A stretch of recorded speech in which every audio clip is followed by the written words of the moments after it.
उत्तर प्रदेश राज्य के छोटे से गरीब गांव रामनगर में सूरज डूब रहा था। ग्रामीण खेतों में दिन भर की कड़ी मेहनत के बाद आराम करने की तैयारी कर रहे थे।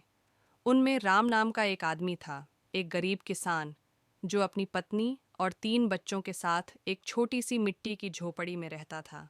राम किसानों की एक लंबी कतार से आते थे जो पीढ़ियों से गांव में रह रहे थे। उनके पूर्वजों ने जमीन पर खेती करने और अपने परिवारों का भरण पोषण करने के लिए अथक परिश्रम किया था।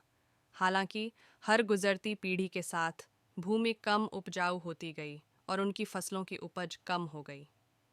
राम का परिवार अब गुजारा करने के लिए संघर्ष कर रहा था। कठिनाइयों के बावजूद राम एक मेहनती और दृढ़ निश्चयी व्यक्ति बने रहे।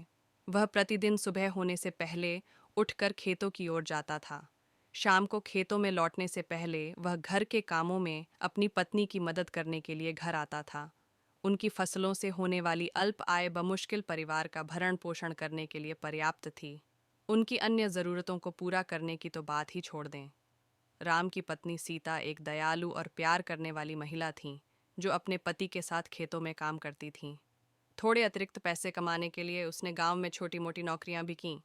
साथ में उन्होंने अपने बच्चों रवि 10, गीता 8 और मोहन 4 का भरण पोषण करने की पूरी कोशिश की। परिवार के वित्तीय संघर्षों के बावजूद राम और सीता ने यह सुनिश्चित किया कि उनके बच्चों को शिक्षा मिले। वे जानते थे कि शिक्षा ही उनके बच्चों के बेहतर भविष्य की कुंजी है। उन्होंने अपने बच्चों को गांव के स्कूल में भेजने के लिए कई त्याग किए। उनकी स्कूल की फीस के लिए पैसे बचाने के लिए वे अक्सर भोजन छोड़ देते थे। सबसे बड़ा बच्चा रवि एक मेधावी और मेहनती छात्र था। उनका सपना था कि वह एक दिन डॉक्टर बने और अपने परिवार और गांव के अन्य लोगों की मदद करें। दूसरी ओर गीता को कला का शौक था। वह एक दिन कलाकार बनने का सपना देखते हुए कागज़ के टुकड़ों पर चित्र बनाने और पेंटिंग करने में घंटों बिताती थी। मोहन सबसे छोटा एक हंसमुख और जिज्ञासु बच्चा था, जिसे अपने आसपास की दुनिया का पता लगाना पसंद था। गांव में जीवन कठिन था, लेकिन परिवार को साधारण चीज़ों में भी खुशी मिलती थी। वे अक्सर शाम को आग के पास इकट्ठा होते थे और एक दूसरे को कहानियाँ सुनाते थे। राम अपने बच्चों को उनके पूर्वजों और उनके द्वारा किए गए संघर्षों की कहानियाँ सुनाते थे। वह उन्हें कड़ी मेहनत और लगन के महत्व के बारे में भी बताएंगे। एक दिन गांव में भयंकर बाढ़ आ गई और अधिकांश फसलें नष्ट हो गईं। राम और उसके परिवार के पास कुछ भी नहीं बचा था।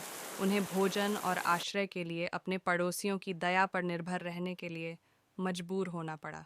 ये परिवार के लिए कठिन समय था, लेकिन उन्होंने कभी उम्मीद नहीं खोई। ग्रामीणों की मदद से राम और उसका परिवार अपने घर का पुनर्निर्माण करने और नई शुरुआत करने में सक्षम हुए। उन्होंने खोई हुई फसल की भरपाई के लिए खेतों में और भी अधिक मेहनत की। रवि और गीता ने स्कूल के बाद छोटी मोटी नौकरियां करके भी मदद की।